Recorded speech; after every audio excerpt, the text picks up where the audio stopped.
जुलाई JK24/7 में आप सबका स्वागत है। अभी हम छपरा करग्यम में हैं और आप मेरे पीछे देख सकते हैं 30 फीट गुरु रिम्पोछे जो है यहाँ पे यहाँ के लोगों ने जो है यहाँ पे बनाया है।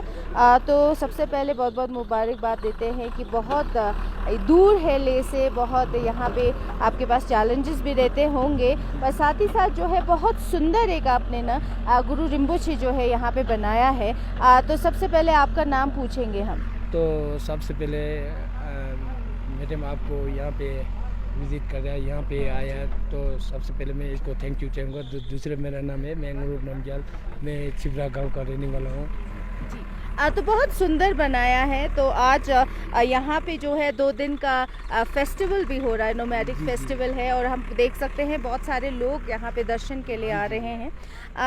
तो ये अच्छा भी लगा कि लोग इस स्टैचू को जो है देख पा रहे हैं, क्योंकि ज़्यादातर जब यहाँ जब दूर पड़ता है तो लोगों को ज़्यादा यहाँ पता नहीं चलता, या दर्शन के लिए उनको ज़्यादा मालूम नहीं होता है। तो ये फेस्टिवल यहाँ पे हो रहा है तो लोग यहाँ आ रहा है, तो कितना आपको अच्छा लग रहा है, क्योंकि आपने बहुत एफर्ट्स लगाए होंगे बनाने के लिए। गांव में जितने भी लोग हैं आप सब ने मिलके जो है बहुत सुंदर सा एक स्टैचू गुरु रिम्पोछे का आज यहाँ पे बनाया है, तो कितनी खुशी आपको महसूस होती है? जी मैम, सबसे पहले तो मैं इस गुरु रिम्पोछे को, हमारा पहले आपको पता है युक्सी में बना जाता है हमारा ज़्यादातर लद्दाख में, तो हम लोग ने ये डिसाइड किया कि अलग सा यूनिट से बनाए गए।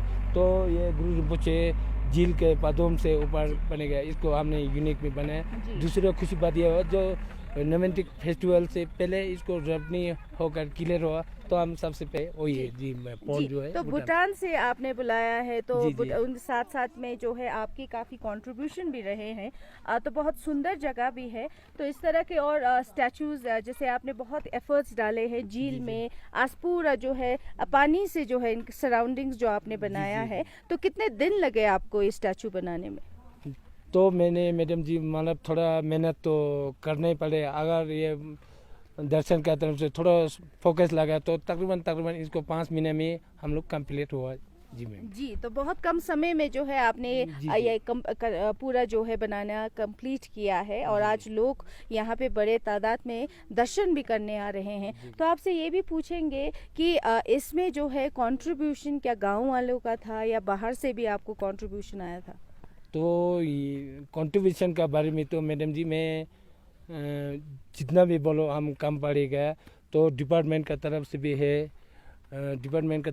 तो लोगों का तरफ से भी है, किसी का सामान का है, किसी का गाड़ी का है, किसी का पैसा का है, तो बहुत आदमी ने कंट्रीब्यूशन है। इसके लिए सारे जितना भी यहाँ पे कंट्रीब्यूशन है सारे को मैं थैंक यू बोलेंगे।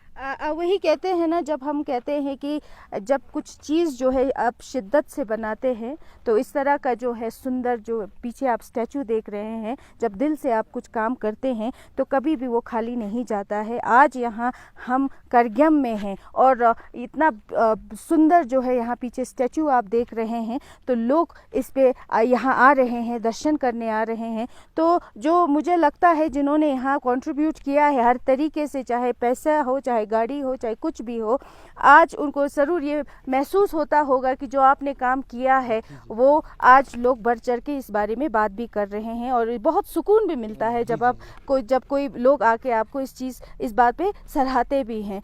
तो दूसरा सवाल आपसे ये पूछेंगे, आप इस गांव के हैं, तो किस तरह के आपके अभी भी कुछ स्ट्रगल ज़रूर होंगे, चैलेंजेस काफ़ी होंगे, तो क्या और आप चाहते हैं कि इस गांव में और क्या होना चाहिए डेवलपमेंट के तौर पे?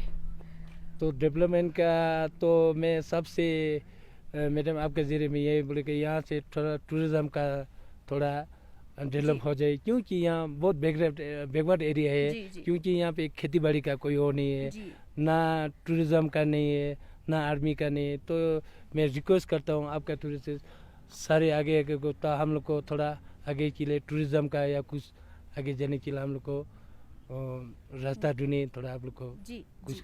हाँ, तो टेलीकम्युनिकेशन यानी कि फ़ोन की बड़ी दिक्कत है यहाँ पे, तो आप कैसे करते हैं? इमरजेंसी जैसे कोई बीमार होता है या आपको कोई ज़रूरी सूचना वहाँ ले तक पहुँचाना है, तो आप किस तरह करते हैं? जी मैम जी, हमारा यहाँ छिबरा गांव में कम से कम हमारा 60-70 ऑर्डर या आदमी है। इस गांव में हमारा मेडिकल फैसिलिटी नहीं है, जी। तो मेडिकल थोड़ा एक मतलब जुकाम के लिए दवाई के लिए कम से कम हमारे को 12-13 किलोमीटर जाना पड़ता है। तो सर्दियों में आपको पता है यहाँ पे बहुत मेहनत में ठंड में हो जाते, तो ये दवाई लेने के लिए जाएगा तो बीमार दवाई के लिए क्या और बीमार लेने के लिए और हम लोग इतना दिक्कत पड़ जाते हैं। तो आपके जरिए मैं ये कहना चाहता हूँ कि यहाँ पे मेडिकल का सख्त ज़रूरत है।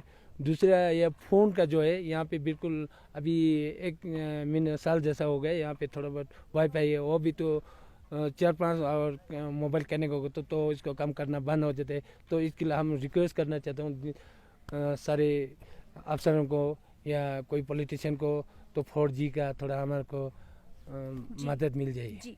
तो रही बात फ़ोन की, मेडिकल की, आपने बात कही, टूरिज़्म की प्रॉब्लम है, और हम सड़कों की बात करें, रोड कनेक्टिविटी की बात करें, तो वो कैसे सिचुएशन है यहाँ पे? तो रोड का तकरीबन नॉर्मल है, फिर भी हमारे को रोड के से वजह सबसे इसका सख्त ज़रूरत है। हमारा जो एजुकेशन का, स्कूल का हमारा बुरी हालत है। जी। तो इसको हमने कभी सोशल मीडिया पे जा चुके हैं, मैडम आपको भी पता होगा, हम कभी होगा अभी तक हमारे को कोई एक्शन नहीं आया। अभी जिस दिन हमारे को जो जैसे कि मेरा भी छोटा बच्चा है, जिस दिन बर्फ़ आता है, जिस दिन हवा तूफान चलता है, उस दिन हम भी तो यह हो रहे हैं कि कभी स्कूल गिर तो नहीं गया, हमारे बच्चे को कुछ तो नहीं हो। इसके लिए हम रिक्वेस्ट करता हूँ, हमारा स्कूल का बहुत हालत का कंडीशन पे है, इसके लिए मैं रिक्वेस्ट करता हूँ तो इसको जल्दी से जल्दी ठीक बन जाए। तो लोग यह कहते हैं हमारा स्कूल में 2 ही टीचर है, तो हम लोग टीचर के लिए मांगे के लिए हम कहीं ऑफिस में कहीं जाता है तो फिर मेरी स्कूल है, 2 टीचर नहीं तो नहीं मिलता है। तो मेरे हिसाब से ये कहना चाहते हैं, अगर बेसिक अगर हमारा फाउंडेशन इसमें ज़्यादा टीचर हो गया तभी आगे जाके हाई चाहे मिडिल हो चाहे हाई स्कूल हो आसान पड़ेगा। जब फाउंडेशन ठीक नहीं है, 2 से 10 पास कर गया तो आगे जाके तो दिक्कत पड़ेगा। जी। तो इस हिसाब से मेरे ख्याल से पहले मेरे को टीचर देना, सब कुछ अवेलेबल होना मेरे ख्याल से सख्त ज़रूरत लगता है। जी मैम जी।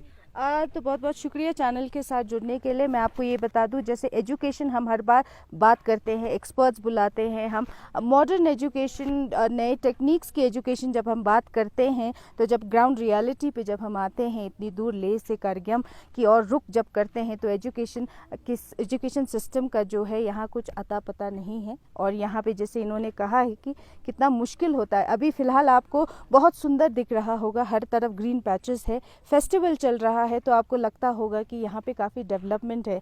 पर मैं अगर ये जैसे ये रियलिटी बता रहे हैं, यहाँ रोड कनेक्टिविटी की अभी फ़िलहाल कुछ ना कुछ जो है सुविधा ठीक है, पर एजुकेशन सेक्टर जो है वो बहुत मजबूत करने की अभी भी बहुत ज़रूरत है। और रही बात फ़ोन कनेक्टिविटी की, अभी ये बता रहे हैं कि जब कोई इमरजेंसी हो जाती है या कुछ सूचना अगर ले में पहुँचाना हो, तो यहाँ पे फ़ोन ना होने की वजह से इनको काफ़ी दिक्कतें हैं। साथ ही साथ मेडिकल फैसिलिटी, आप यही सोचेंगे कि हम हमेशा बात करते हैं कि बैक टू विलेज एक स्कीम जैसे गवर्नमेंट ऑफ इंडिया ने चलाया है। जब यहाँ पे ही आप इक्विप्स ना हो तो कैसे जाएंगे बैक टू विलेज, वो कैसे होगा वो कॉन्सेप्ट सक्सेसफुल। तो हम यही गुजारिश करते हैं हमारे चैनल के माध्यम से, ज़रा इधर भी रुक करिए, क्योंकि यहाँ से भी जो है हमारे रिसोर्सेज जैसे पश्मीना हो गया, याकवूल हो गया, यहाँ भी बहुत सारे ऐसे रिसोर्स है जो आगे लोग बहुत इस पे बिजनेस कर रहे हैं और बहुत इस्टेब्लिश भी है, पर रॉ मटेरियल तो ज़रूर यहाँ से ही निकल के आता है। तो हम यही फिर से एक बार गुजारिश करते हैं, ज़रा इस तरफ रुक करिए, इनके प्रॉब्लम्स भी देखिए, और सबसे ज़रूरी बात एजुकेशन और हेल्थ सेक्टर को अभी भी जो है बहुत मजबूत करने की आवश्यकता है। तो हम अभी कुछ गांव के एक यहाँ के निवासी से मिले, उनसे बात किया कि यहाँ के फेस्टिवल से वो काफ़ी खुश है।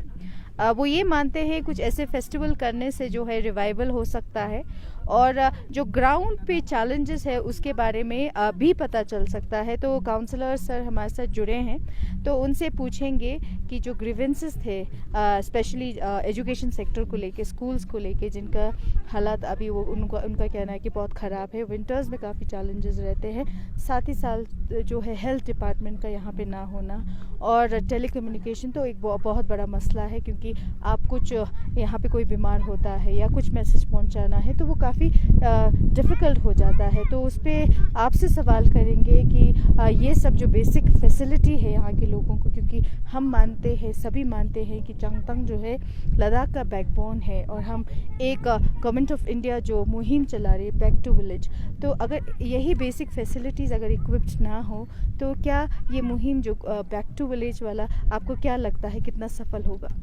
जी देखिए, जैसे आपने इश्यूज़ के बारे में बताया, जो ग्रीवेंसेस के बारे में बताया, ये बिल्कुल सही है, क्योंकि एजुकेशन के जो ओवरऑल इंफ्रास्ट्रक्चर डेवलपमेंट जो होनी चाहिए वो एट पार नहीं है। तो मैं कई सालों से प्रोजेक्ट करते आ रहा हूँ और उसको किस तरीके से इम्प्लीमेंट करना है उस पर हम जोर लगा रहा था, लेकिन प्रॉब्लम क्या आ रहा है कि यूटी एडमिनिस्ट्रेशन ने जो एजुकेशन का जितने भी फंड्स वगैरह है वो उन्होंने अदर एजेंसीज को दिया हुआ है, NHIDCL को दिया हुआ है। तो उसकी वजह से मैक्सिमम जितने भी काम है हमारा पूरे चुशुल कॉन्स्टिट्यूएंसी में जितने भी स्कूल है वो सबके स्कूल सबका जो काम जो है वो रुका है। हमने अब 3 साल से एजुकेशन सेक्टर में अगर कुछ हो नहीं रहा है तो मतलब कहीं ना कहीं एग्जीक्यूटिंग एजेंसी और बाकी चीज़ में कमियाँ हैं, तो उसको अभी तक सेटल नहीं हुआ है। आप देख सकते हैं चुशुल कॉन्स्टिट्यूएंसी में कम से कम 13 जो है स्कूल्स है, उसमें हमने अपने एजुकेशन यूटी एडमिनिस्ट्रेशन को बोल के पैसा रखा हुआ है, चंगतंग डेवलपमेंट पैकेज में भी हमने रखा हुआ है। करीब इसी हर स्कूल में कम से कम 4.5 करोड़ जो है अभी पैसा है अवेलेबल है, लेकिन एग्जीक्यूट जो है अभी तक नहीं हो पा रहा है। तो काफ़ी सेक्टरीज का चेंजेस हुआ एजुकेशन का स्पेशली, और डायरेक्टर की ऑफिस करगिल में है हेडक्वार्टर, तो उसकी वजह से भी नहीं हो रहा है। और दूसरा ये है कि पहले भी कई फंड जो है 2-3-4 करोड़ का फंड जो है विंटर के टाइम पे सैंक्शन हुआ था, जिसकी वजह से मार्च में तो वैसे भी वो सरेंडर हो जाता है तो काम नहीं हो पाया। तो इनका कहना बिल्कुल दुरुस्त है, क्योंकि अभी तक बाहर के जो हमें फैसिलिटीज़ है वो एट पर अभी तक नहीं हुआ है। और मैं तो कोशिश कर रहा हूँ कि हर रेजिडेंशियल स्कूल का बाज़ाब्ता यहाँ पे हॉस्टल हो, और जितने भी टीचर्स यहाँ पे आते हैं उनके लिए स्टाफ क्वार्टर्स वगैरह कंप्लीट हो, तब जाके लोग बैठेंगे। और साथ ही साथ इसमें एक ऐड किया जा सकते हैं कि चंगतंग में जितने भी जो बिल्डिंग यहाँ पे बनता है तो उनको चंगतंग के हिसाब से बनना बहुत ही ज़रूरी है। जैसे आप सातों जाते हैं, चुशुल जाते हैं, ये MSDP में पहले काफ़ी साल पहले जो है बिल्डिंग बना हुआ है, लेकिन वो कम्प्लीटली सीमेंटेड बिल्डिंग है जो हार्डली 2 महीने के लिए यूज़ होता है, क्योंकि वो कुछ यूज़ ही नहीं होता है मतलब। तो विंटर फ्रेंडली यहाँ पे होना, बिल्डिंग बनना वो भी बहुत ही ज़रूरी है।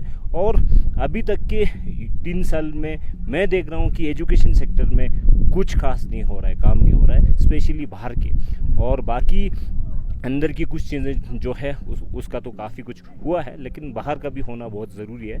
और हेल्थ के सेक्टर में देखा जाए तो जब से हमारे यहाँ पे दुर्बुक में जो मेडिकल ऑफिसर है, ब्लॉक मेडिकल ऑफिसर है डॉक्टर जिगमित है, तब से काफ़ी हेल्थ का सिनेरियो जो है काफ़ी चेंज हुआ है। और हम पहले की जितनी भी जो MSc बिल्डिंग है उसको हम अपग्रेड कर रहे हैं, वो हमने स्कीम में डाले हुए हैं। ये क्या कहते हैं, डिस्ट्रिक्ट के प्लान में भी डाला हुआ है, और ये सेट सेक्टर में भी डाला हुआ है कि हर मेडिकल सब सेंटर जो है अच्छा, मतलब उसमें एक तो बिल्डिंग होना चाहिए, और जितने भी जो स्टाफ है उनके लिए भी वहाँ पे क्या कहते हैं स्टाफ क्वार्टर जो है कंप्लीट करना वो ज़रूरी है। वो अभी 1-2 फेज मैनर में ये कंप्लीट हो जाएगा, इसका भी काम चल रहा है। जी टेलीकम्युनिकेशन की हम बात करेंगे, जो कि बिल्कुल भी यहाँ पे है नहीं, ऑलमोस्ट नहीं है। तो उसमें काफ़ी दिक्कतें हैं कम्युनिकेशन करना, और बहुत दूर भी है जगह। समर्स में हम बहुत पॉसिबिलिटीज़ का सोच सकते हैं, पर विंटर्स में बहुत स्ट्रगल है, बहुत चैलेंज है यहाँ के लोगों के लिए। तो उस पर कैसे काम चल रहा है? जी, टेलीकम्युनिकेशन जो है अभी जितना है वो हम सब मिल के एक जुगाड़ का मोबाइल टावर देख सकते हैं कि 2-3 जगह लगा हुआ है। जैसे करगिम के लिए यहाँ पे हमने छोटा सा मिनी टावर यहाँ पे लगाया था, वो काफ़ी साल पहले 3-4 साल पहले हमने यहाँ पे लगाया था, जिसमें BSNL ने जो BTS वगैरह दिया, और बैटरी बैंक गांव वालों ने बनाया, OFC जो है मीडिया जो है वो आर्मी प्रोवाइड कर रहा है, और जो बैटरी का बैंक है मतलब सोलर पावर प्लांट है वो मैंने अपने कॉन्स्टिट्यूंसी के डेवलपमेंट फंड से दे के ऐसा mobile tower 2G mobile tower 3 जगह चल रहा है। एक करगम में चल रहा है, एक लुकुंग में चल रहा है, एक मेरठ में चल रहा है। तो अभी भी मेरा 2-3 गांव जो है कुछ पार्शियली कनेक्टेड है, कुछ बिल्कुल भी नहीं है। तो ये कम्युनिकेशन का तो सीरियसली इशू है। मैं पिछले 3-4 साल से कंटिन्यूसली इश्यूज़ को जो है हाईलाइट करते आ रहा हूँ कि इस क्षेत्र में कम्युनिकेशन का अच्छा होना बहुत ही ज़रूरी, क्योंकि एजुकेशन के सेक्टर में भी जाते हैं तो पहले कोविड हुआ तो उस समय बहुत ज़्यादा मुश्किल हुआ। हमारे स्टूडेंट जो है 50-50 किलोमीटर 100-100 किलोमीटर दूर आगे मतलब ले की तरफ आके फिर नेट का कुछ होता था। तो वैसा काफ़ी ज़्यादा मुश्किल का सामना करना पड़ रहा है कि अभी भी कम्युनिकेशन जो है हम कह सकते हैं कि बिल्कुल मतलब नहीं है। तो हाल ही में क्या कहते हैं यूनियन मिनिस्टर की ओर से कैबिनेट का एक डिसीजन हुआ कि जितने भी अनकवर्ड विलेज है वो जो है कवर्ड किया जाएगा। तो उसमें हम एक उम्मीद किया जा सकते हैं कि उस जो सैंक्शनड हुए जितनी भी लिस्ट है उसमें हमारी ये सारा जो है गांव जो है कनेक्ट हो सकते हैं, क्योंकि एक तो ये ईस्टर्न लद्दाख जो है स्ट्रेटेजिकली बहुत इम्पोर्टेंट एरिया है और यहाँ पे न सिर्फ हमारे सिविलियंस को प्रॉब्लम का जो सामना करना पड़ रहा है, इवन जितने भी जो आर्मी है, पैरामिलिट्रीज है, बीआरओ के जितने भी वहाँ पे ऑफिशियल है, उस सबको यही प्रॉब्लम जो है फेस करना पड़ रहा है। तो सरकार जो है ईस्टर्न लद्दाख जो है बिल्कुल ही अलग नज़र से देखना चाहिए। और चुशुल कॉन्स्टिट्यूंसी जब से 2020 का जो मतलब एपिसोड हुआ तब से तो अलग नज़र से देखना चाहिए। और मैं आपके माध्यम से रिक्वेस्ट करना चाहूँगा जितने भी सर्विस प्रोवाइडर है, जैसे एयरटेल हुआ, BS ये जियो हुआ, वो भी इस क्षेत्र में आके लोगों की फैसिलिटीज़ के लिए करें, क्योंकि ये स्कैटर्ड है, पॉपुलेशन इतना ज़्यादा नहीं है, तो उनको उस लेवल का रेवेन्यू शायद नहीं मिल रहा होगा, तब जाके ये लोग नहीं लगा रहे। हालांकि ये स्ट्रेटेजिक एरिया में उनको आगे आके हेल्प करना चाहिए। उससे क्या होगा, उनकी कंपनी के लिए फ़ायदा होगा कि वो जो है इस क्षेत्र के इस बॉर्डर की एरिया को भी वो कवर कर रहे करके वो आगे दिखा सकते हैं ना।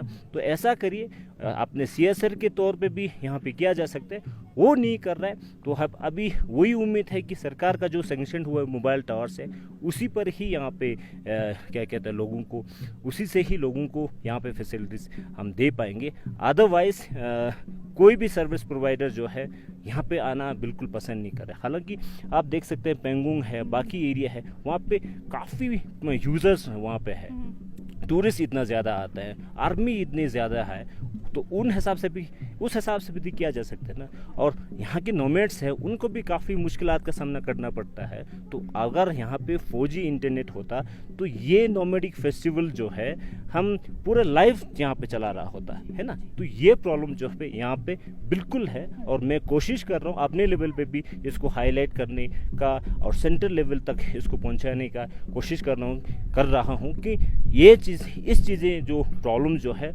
वो काउंसिल के लेवल पे नहीं है, वो भारत सरकार के लेवल पे है, उनकी नीति और उनकी पॉलिसी के लेवल का है, तो उनको करना चाहिए जी। तो आखिर में एक सवाल करेंगे आपसे, जैसे इस तरह के नोमैडिक फेस्टिवल ये दूसरा है कोरजोक के बाद, तो आपको क्या लगता है इससे क्या बड़ा चेंजेस हो सकता है यहाँ के कल्चर को रिवाइव करने के लिए या बचाने के लिए? जी बिल्कुल, एक तो ये है कि चंगतांग एक अपने आप एक डाइवर्स है।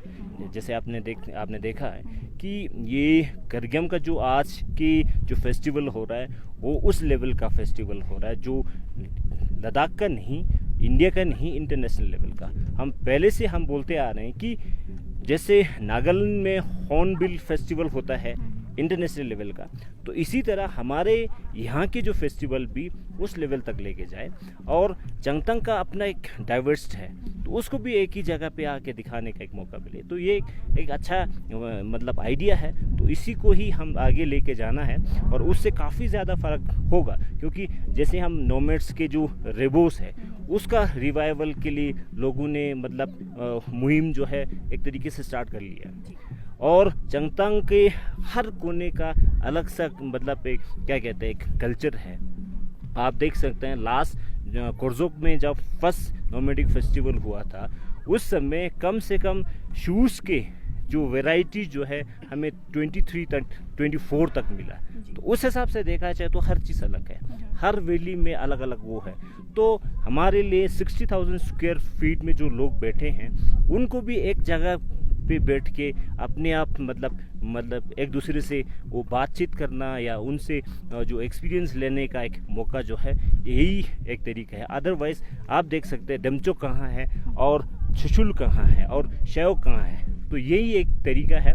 और उससे हम उम्मीद करते हैं कि लोग जो है फिर से रिवाइवल की तरफ जाए।